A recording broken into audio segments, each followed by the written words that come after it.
Nah, selanjutnya itu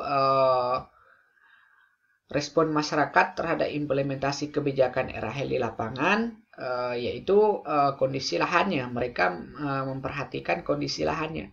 Nah, dari segi kondisi lahannya, berdasarkan hasil wawancara dengan petani peserta kegiatan RHL pada kelompok 1 sudah ada tanaman sebelum adanya kegiatan RHL. Nah, di sini jelas bahwa sebelum ada kegiatan RHL, memang udah di situ di areal atau lokasi yang dijadikan rehabilitasi hutan memang sudah ada tanaman. Nah, ini jelas dapat disimpulkan bahwa implementasi kegiatan di lapangan tidak sesuai dengan ketentuan karena memang kegiatan ini merehabilitasi lahan yang memang sudah ditanami oleh masyarakat setempat atau penduduk yang ada di wilayah tersebut. Kemudian bibit tanaman. Di sini bibit tanaman mengapa diperhatikan sangat penting sekali. Nah, bibit tanaman ini memang salah satu penentu untuk kedepannya menjadi pilihan. Tanaman apa yang akan tanam di wilayah rehabilitasi hutan tersebut sehingga bisa menjadi sumber atau sumber perekonomian masyarakat itu untuk kedepannya. Nah, petani beserta kegiatan RHL dalam mendapatkan bibit langsung mengambil di tempat pendistribusian sehingga pembagian bibit tidak sesuai dengan ketentuan proyek, yaitu 60% tanaman kayu dan 40% MPTS. Nah, di sini karena masyarakatnya dibiarkan, mereka mengambil sendiri gitu kegiatannya tanpa dibagi oleh penyelenggara RHL ini. Ya, jadi ini salah satu memang kelemahan dari tahapan-tahapan atau kebijakan yang dilaksanakannya rehabilitasi hutan dan lahan. Kemudian biaya pemeliharaan. Nah, di sini dikatakan bahwa biaya pemeliharaan ini tidak ada. Petani mengakui bahwa biaya pemeliharaan itu tidak ada, tapi mereka dengan senang hati, dengan menerima, ibaratnya dengan kesadaran karena pentingnya ada kegiatan rehabilitasi hutan, tanpa biaya pun mereka tetap memelihara gitu, memelihara hutan tersebut karena mereka ingin merasakan dampaknya setelah adanya kegiatan rehabilitasi ini. Walaupun biaya pemeliharaan itu tidak ada diberikan oleh pemegang proyek rehabilitasi hutan dan lahan tersebut. Nah, ini merupakan memang kesalahan dari pemerintah yang memegang pemangku atau membuat kebijakan tersebut. Lanjutnya, walaupun aspek teknis cukup ditekankan pada kegiatan rehabilitasi di masa lalu atau yang sedang berlangsung, hanya sedikit sekali adanya hasil positif yang berlanjutan dalam jangka panjang.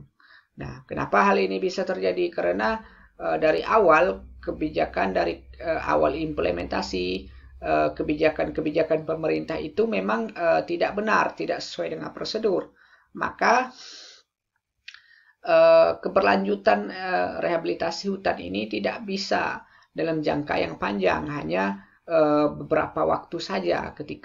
Misalkan ketika RHL ini masih berjalan, maka kegiatannya pun berjalan. Ketika RHL ini sudah tidak aktif lagi, maka kegiatan yang seperti ini tidak bisa berkelanjutan, sehingga memang ini dapat dikatakan sebagai salah satu kegagalan. Selanjutnya itu yaitu yang diamati dari pelaksanaan proyek adalah karakterisasi lokasi sebagai bagian dari tahapan persiapan, pertimbangan kesesuaian jenis dengan kondisi lokal, penyiapan bibit, penyiapan lokasi atau lahan, penanaman yang tepat waktu, serta adanya perencanaan untuk pemeliharaan. Nah, ini sudah dikatakan di awal tadi bahwa memang perlu adanya kesiapan atau perencanaan dalam melaksanakan RHL yang kita lakukan.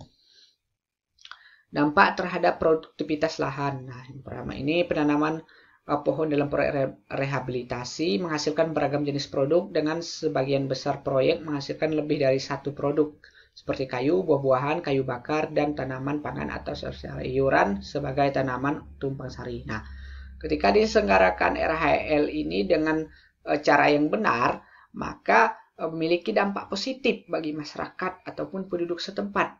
Kemudian seperti kayu atau buah-buahan, nah ini dapat menjadi nilai ekonomi, tukar ekonomi, dapat menghasilkan uang bagi mereka.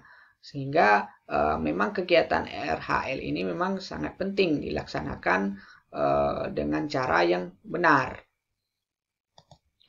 Kemudian dibandingkan dengan areal bekas penebangan melalui suksesi alami vegetasi di areal bekas penebangan dapat dikembalikan pada fase klimaks hutan tropis jika ancaman kebakaran tergolong rendah. Nah, namun di beberapa areal bekas penebangan ancaman kebakaran meningkat pada saat suhu udara meningkat. Nah, di sini kebanyakan di areal bekas penebangan itu diakibatkan oleh suhu udara yang memang tinggi, risiko kebakaran itu sangat besar dibandingkan di areal lainnya. Kemudian dampak terhadap mata pencarian. Nah, manfaat bagi masyarakat berbasis proyek berjangka pendek. Masyarakat yang terlibat dalam proyek yang dilaksanakan di luar kawasan hutan lebih mudah meningkatkan pendapatannya setelah 5 tahun proyek berjalan dan pada tahun-tahun berikutnya. Nah, jelas bahwa dampaknya ketika setelah pasca dilaksanakan rehabilitasi hutan dan lahan, 5 tahun sesudahnya itu pasti memiliki dampak yang baik bagi wilayah tersebut, baik itu perekonomiannya, sehingga menjadi hutan yang sebelumnya itu memang tidak ada, menjadi kawasan rehabilitasi, menjadi sumber perekonomian masyarakat.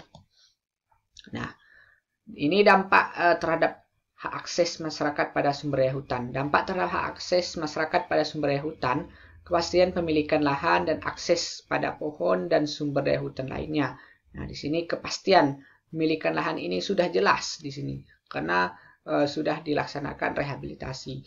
Kemudian kedua, dampak positif bagi masyarakat setempat dari rehabilitasi dengan hak yang lebih jelas, pasti ada areal rehabilitasi dan akses pada sumber daya yang dikelola secara kolektif. Nah, ketika kedua dampak itu tentu memiliki akses ke wilayah tersebut. Nah, ini menjadi salah satu kunci keberhasilan dalam rehabilitasi hutan dan lahan.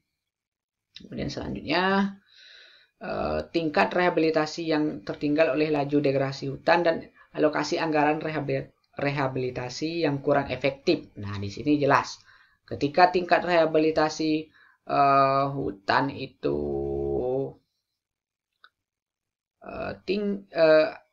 tingkat rehabilitasinya kurang, tapi degradasi hutan itu terus terjadi. Nah, ini tidak keseimbangan. Tidak ada keseimbangan antara degradasi dan alokasi dana untuk rehabilitasi.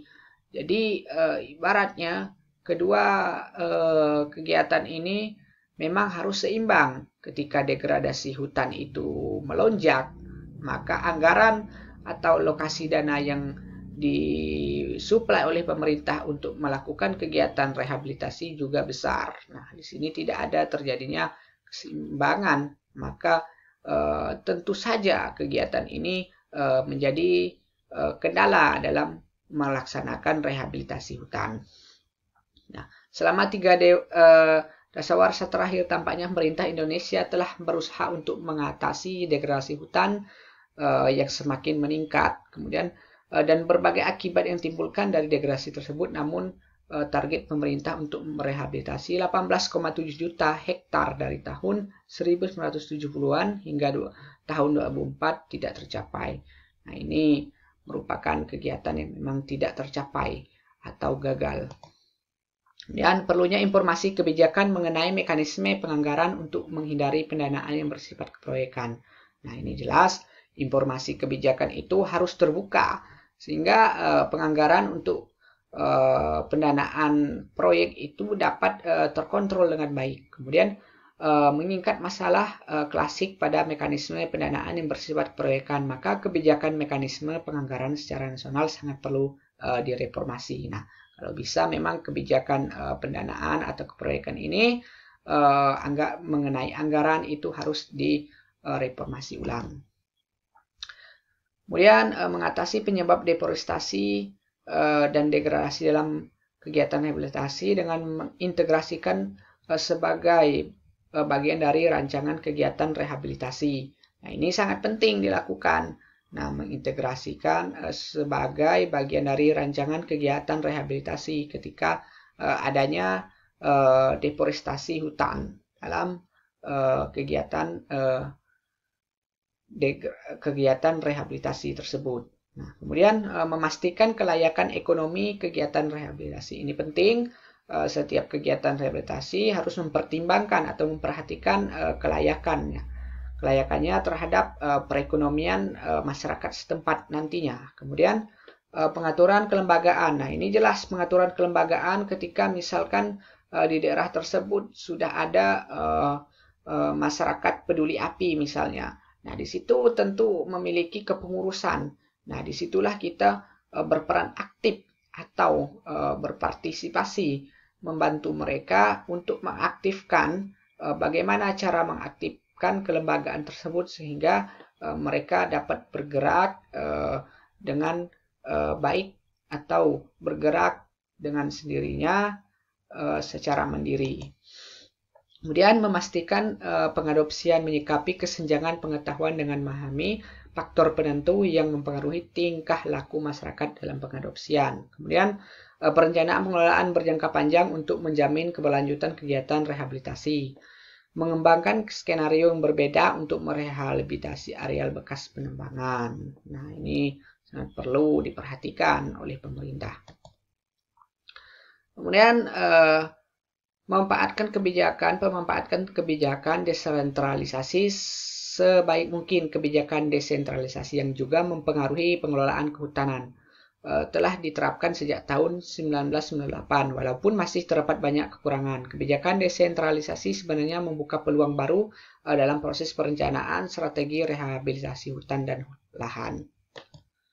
Nah, ini dapat kita lihat bahwa daerah-daerah yang menjadi proyek lokasi yang menjadi proyek studi kasus yang dilakukan oleh pemerintah. Di sini ada Riau, kemudian Jawa Barat, Jawa Tengah, Yogyakarta, Jawa Timur, yaitu Kalimantan Barat, Kalimantan Timur, dan Kalimantan Selatan. Nah, di sini proyek yang dilakukan mereka itu memiliki jenis-jenis yang berbeda. Contohnya saya saja ambil di daerah Kalimantan Barat itu, yaitu kegiatan reboisasi partisipatif. Nah, kalau di daerah Riau itu DAK-DR Kampar Rehabilitasi Areal Bekas Penebangan. Nah, ini. Kemudian di sini ada sebaran proyek berdasarkan kriteria seleksinya.